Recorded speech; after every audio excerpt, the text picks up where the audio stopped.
Hello everyone, कैसे हो आप लोग। Welcome back to my vlog. तो अभी सुबह का टाइम है, बहुत ज़्यादा भी सुबह नहीं है, अभी 10 साढ़े 10 ऐसे टाइम हो रहा होगा।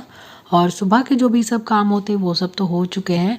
नीचे सारा काम ख़त्म करके मैं ऊपर आई, सब कोई अपने अपने काम पे जा चुके हैं और उसके बाद सबको भेजकर मैं फिर से अपने काम पे लग चुकी हूँ। तो मेरा ऊपर बेडरूम है, तो ऊपर बेडरूम का जो काम मेरा थोड़ा लेट से स्टार्ट होता है। पहले नीचे का काम ख़त्म होता है, फिर सब कोई चले जाते हैं, फिर मैं यहाँ अपना बेडरूम, बेड, जो भी ऊपर का काम है वो सब मैं स्टार्ट करती हूँ। तो सबसे पहले तो खिड़की को खोली है और आज थोड़ी बहुत अच्छी खासी धूप निकली है। सुबह सब देख सकते हो खिड़की से कितनी लाइट आ रही है। कैमरे के कारण भी हो सकता है, थोड़ा सा लाइट ज़्यादा आ रहा है, पर उतनी धूप भी नहीं है। तो मैं सुबह उठ के खिड़की खोल देती हूँ ताकि रूम में फ्रेश हवा आए, बेड वगैरह में हल्की धूप हवा लगे, तो जिससे अच्छा रहता है। बेड में भी सुबह की धूप कमरे में आनी चाहिए, नहीं तो बंद बंद अजीब सा हो जाता है। ठंड के दिनों में तो पूरी रात बंद ही रहती है, मतलब दोपहर से ही बंद हो जाती है। तो पहले बेड वगैरह ठीक किया, अब लगा रही हूँ मैं झाड़ू। तो झाड़ू फिर से ऊपर से लेके मैं नीचे तक पूरे घर में मैंने लगा लिया। और यहाँ पर मैं वेदर आपको दिखा रही थी कि देखिए अभी फिर से पता नहीं, थोड़ी देर पहले ही थोड़ा धूप निकली थी, फिर से बादल अजीब हो गए। धूप मतलब चले गई, धूप आती है मतलब बहुत हल्की हल्की सी धूप आती है। तो बस सारे काम मैंने पहले ख़त्म किया, फिर नहा धोकर फिर से मैं किचन में आ चुकी हूँ खाना बनाने के लिए। और आज मतलब बहुत दिन से नहीं, 2-4 दिन, एक कल परसों मैं सोच रही थी, परसों भी सोचा कि मैं हेयर वॉश करूँगी, पर इतनी ठंड लग रही थी कि मैंने नहीं किया। फिर कल भी नहीं किया, लेकिन आज मैंने बोला जो भी है, आज हल्की फुल्की धूप निकली है तो शायद धूप निकल भी सकती है। तो मैंने किसी तरह हिम्मत करके हेयर वॉश किया है और गीले बाल में ही मैं किचन में आ गई हूँ, क्योंकि फिर खाना बनाना है, खाने बनाने का टाइम हो चुका है। तो वही लगी पड़ी हूँ मैं खाना बनाने में। और ये अचार परसों हमारे घर में बना था। परसों मतलब 2 दिन से मिर्च को काट कर रखा हुआ था, धूप ही नहीं हो रही थी। जिस दिन काटा गया उस दिन अच्छी खासी धूप निकली थी, पर इसमें कल तेल मसाला जब पड़ा तो फिर धूप गायब हो गई। तो आज हल्की फुल्की धूप निकली है, तो मैंने चला कि चले, कल इसको मतलब धूप पड़ा ही नहीं। हम लोग तो सोचे थे ये ख़राबी हो जाएगा, इतना अच्छा खासा मिर्च का अचार है। मेरे घर में सर्दियों में ये अचार बनता ही बनता है, सबको खाना पसंद है, इसीलिए थोड़ा थोड़ा लेकर सबको, हर मतलब रोटी के साथ चावल के साथ सबको लेना पसंद है। तो वो मैं धूप में देकर आई कि चलो आज धूप अच्छे से इसमें लग जाए। और इसके बाद यहाँ आकर जो सब्ज़ी बना रही हूँ मैं आपको दिखा रही हूँ। तो ये कद्दू है, हमारे यहाँ लाव बोलते हैं, तो इसको लाव पोस्तू बोलते हैं। तो पहले कद्दू और आलू को थोड़ा सा बॉईल किया, फिर प्याज देकर उसको अच्छे से फ्राई किया, और फिर लास्ट में पोस्तू, जिसको पोस्ता भी बोलते हैं, खसखस भी बोलते हैं, वो मैंने पीस कर डाल दिया है। पोस्तू के साथ सूखी मिर्च थी तो उसको डाला। ये सिंपल सा रेसिपी है। कद्दू की सब्ज़ी हस्बैंड को पसंद नहीं है, इसलिए ये सब्ज़ी बहुत ही रेयर बनती है। तो ये देखिए, लाव पोस्तू मतलब कद्दू की पोस्तू की सब्ज़ी, दाल चावल, ये खाना ही बन रहा है। और एक कल की भी सब्ज़ी रखी हुई थी, चौचौड़ी जो बोलते हैं, तो वो भी थोड़ा बहुत रखा हुआ था, तो इसको भी मैंने गर्म कर दिया। और साथ में मैं सोच रही थी क्या बनाऊं, क्योंकि एक ही सब्ज़ी बनाई और साथ में क्या बनाऊं। तो ये मैं टमाटर पकने के लिए मैंने आग पे दे दिया है, जिसको चटनी में बनाऊंगी। पकाकर इसको अच्छे से मसल कर, कच्चा प्याज हरी मिर्च देकर इसको खाऊंगी, जो कि घर में सबको पसंद है। ये एक सब्जी का भी काम करता है, साइड में ये रहे तो अच्छे से। मुझे और माँ को तो बहुत पसंद है, हस्बैंड पापा भी खाते हैं, पर मुझे और माँ को तो खासकर पसंद है।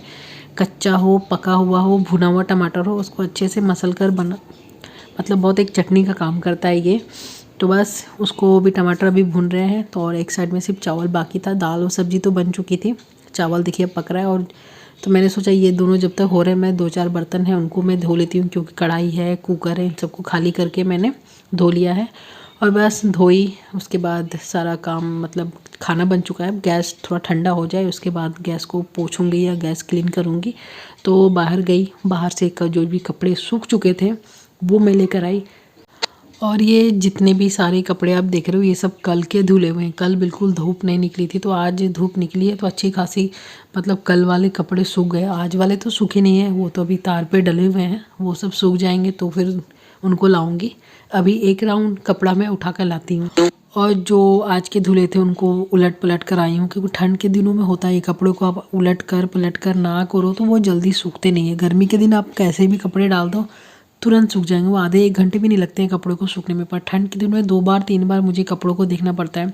और यहाँ मैं बाहर गई, हस्बैंड मुझे कुछ बोल रहे थे, तो उसी का जवाब मैं देने गई कि कुछ शायद कुछ काम ही बोल रहे थे कि या पूछ रहे थे मुझसे, तो वो मैं गई, फिर उन सबको बोल कर आई। और बस इन कपड़ों को भी मैं अच्छे से समेट के रख देती हूँ। और कुछ कुछ कपड़े हैं जो पहने हुए थे उनको है दरवाजे के पीछे हैंगर है, उसको मैं लगा देती हूँ। अबीर की यूनिफॉर्म ही है, अभी 2:30-3 बज चुके थे, यूनिफॉर्म लगा रही हूँ मतलब 2:30-3 बज चुके थे, अबीर स्कूल से आ चुका है।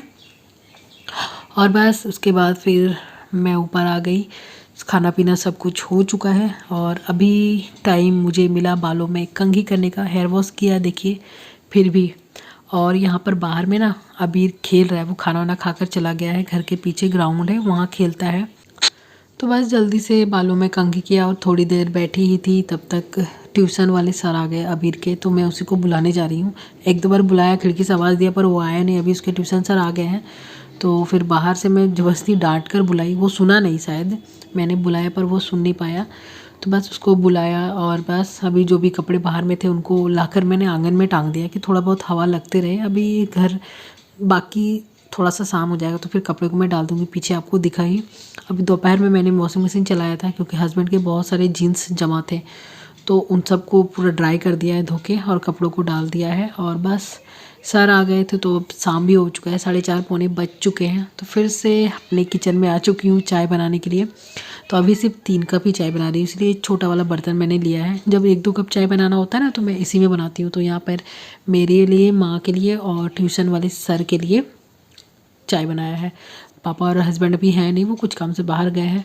और यहाँ आज का मेरा राशन आया है, यहाँ पे रखा हुआ है, तो इसको भी मुझे समेटना है। तो देख सकते हो ये मतलब इसमें मोटे मोटे राशन नहीं है, जैसे चावल हुआ, आटा हुआ, ये सब तेल हुआ, वो सब तो मोटा मोटा सामान आता है, तो वो भी है। तो बाकी जो सामान है वो सब आया है, जो साइड वाले छोटे पैकेट में मसाले, चीनी, चायपत्ती, दूध। और यहाँ पर ये वाला जो मैं दूध दिखा रही हूँ ना, पाउडर दूध है, इसी दूध का हमारे यहाँ चाय बनता है, मधुसूदन टी टोस्ट। तो ये सब आया है।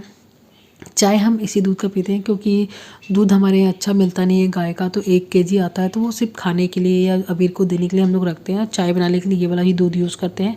और साथ में वो मैंने चनाचूर दिखाया ममता, जो कि वो मेरे घर में आना कंपलसरी है, सब कुछ ना आए लेकिन वो चाहिए। और ये साथ में ये पापा टोस्ट लेकर आए, तो चाय बन ही रहा है तो उसके साथ टोस्ट भी हम लोग खाऊंगी। तो यहाँ पर मैं आपको दिखा रही हूँ 3 तरह के बिस्किट, 3 तरह के डब्बे में, एक पापा के लिए, एक हस्बैंड के लिए और एक अबीर के लिए। 3 जेंट्स है तो तीनों जेंट्सों के लिए 3 तरह के बिस्कुट मेरे घर में अलग से रहता है। और ये टोस्ट है, खासकर माँ को ज़्यादा पसंद है, माँ वो अपने लिए मंगवाती है, खाते सभी है, मैं भी खाती हूँ। तो 4 तरह के मैं माँ को बोलती हूँ, माँ आपके लिए भी एक डब्बा अलग से मैं लगा देती हूँ। और मैं तो सबके साथ, मुझे जो अच्छा लगता है किसी में से कोई निकाल कर मैं खा लेती हूँ। तो माँ का फेवरेट वो टोस्ट है, वो चाय के साथ लेना पसंद करती हैं। तो वही माँ को मैंने हम मजाक से बोला कि 3 जेंट्स का तो मैंने डब्बा रखा है, आपके लिए भी एक डब्बा मैं अलग से लगा देती हूँ। और उसके बाद फिर वही शाम हो चुकी है, इस बीच मैंने चाय पीकर कोई वीडियो नहीं बनाया। तो रात को आज स्पेशल हमारे यहाँ डिनर बन रहा है, वही मैं आपको दिखा रही थी। तो यहाँ पर एक पैकेट दूध आया है, उसको गर्म करी और गाय वाला वो दूध रखा हुआ था। और आजकल ठंड में दूध ज़्यादा मिल नहीं रही है, तो बहुत कम ही दूध मिल रहा है। तो ये जो अब देख रहे हो इसको हमारे यहाँ लंबू बोलते हैं, गोल गोल बिस्किट के जैसा रहता है, उसके अंदर में मीठा मीठा कुछ भरा हुआ रहता है। तो आज ये डिनर हमारे यहाँ बन रहा है। तो ये 6 पीस रखा हुआ है। तो इसको क्या करना है कि दूध जो मैंने बॉईल करने दिया उसमें मैंने इलायची दिया, चीनी दिया, उसको अच्छे से उबालूंगी।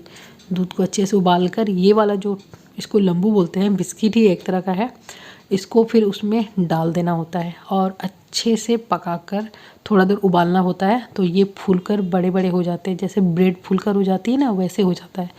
तो ये मेरे घर में खाना बहुत पसंद है। तो आज डिनर में ये बन रहा है। आज कुछ भी नहीं बना, ये खाकर मेरा पेट तो आराम से भर जाता है, ये बड़ा हो जाता है, फूलकर बड़ा सा साइज हो जाता है।